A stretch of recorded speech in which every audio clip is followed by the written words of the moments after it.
It is my pleasure now to introduce Imam Shareef and Rabbi Landau, who are each going to address us.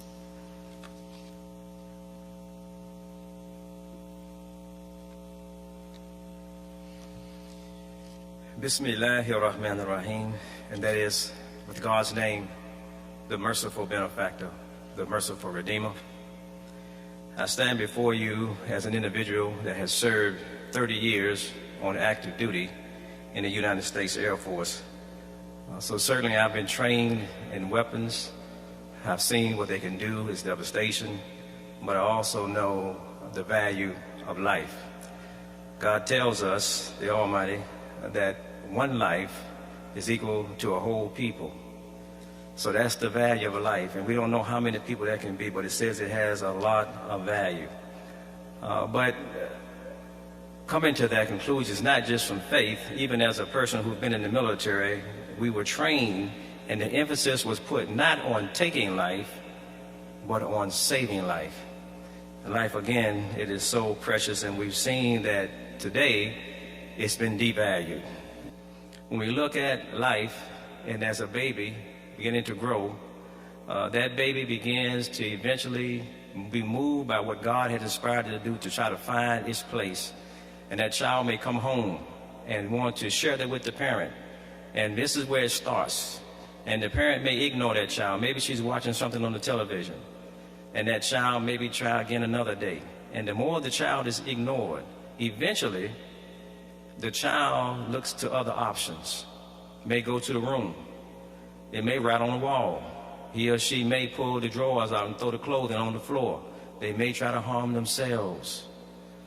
So what they're doing, they're saying subconsciously that I'm trying by peaceful means to have my needs served.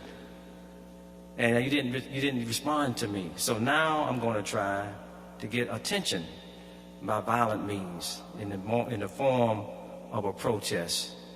And this is what we're seeing. This is where we're seeing now that they're protesting because needs are not being met. Those who are grabbing guns. We've given them that option. That's an option. They now look at the other option when their needs are not met. We have to take away those options. We have to be very responsible. So this issue of violence intersects with poverty and race, etc. If the things are not supplied for them that they need to build upon their God-given gifts that they have. So it's to be seen as part of a bigger systemic and institutional problem in America. The violence of today has a greater impact on folks, on persons living on the edge. And yes, we've heard the themes, Black Lives Matter, Brown Lives Matter. Yes, all lives matter because God gave us a life, so these lives are sacred. Every day in our country, our police, they step into homes where the emotional burden of violence is all upon them. It has made people desperate, and they don't have any other options, so they're now responding in a way in what we're seeing with this madness. People have gone insane, and we've seen all these things need to be treated. Only united will we get a common sense gun law. United, we stand. Divided, we are falling. Divided, we are falling every day.